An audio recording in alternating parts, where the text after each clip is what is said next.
esta nota que o hospital vai receber 5,1 milhões de florim.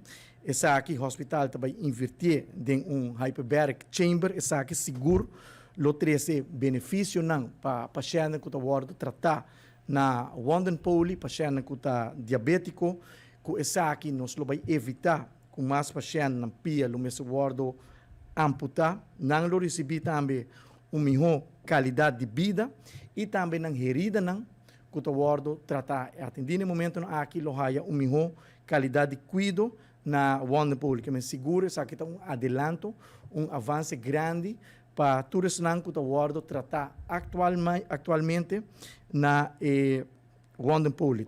Projeto com petição que adrenta algum tempo atrás, business plan agora trabalhar para o hospital e agora tem espaço para fazer inversão. Nós também fazemos inversão aqui também para melhorar a qualidade de cuidado de serviço.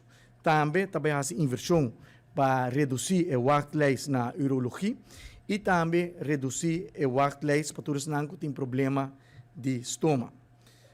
Se nós passamos o rato, vai inversão na IMSAM.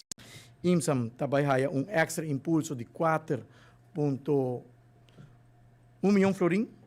Essa aqui eu guardo invertir em Eye Care Center na IMSAM para assim nós podemos oferecer uma melhor qualidade de cuidado e serviço na todos os pacientes que estão atender Eye Center aqui. Também eu guardo invertir em 4 ambulâncias novas. Se tu custa bom, tur e 4 ambulâncias novas não lo Yegaruba. E ainda aqui 2 está na caminho da Caba. Tá 2 que nós anunciamos algum tempo atrás, que o está ligando fim de luna de maio ou fim de luna de junho. E depois nós vamos receber 2 ambulâncias extra para completar 4 ambulâncias novas.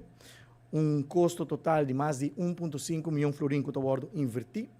Tem ambulância nova aqui com tecnologia de mais moderno que tem no mercado atualmente. Também IMSAM também invertido em diferentes equipos de sala de operação para assim nós podemos elevar também a qualidade de cuidado que eu guardo na IMSAM.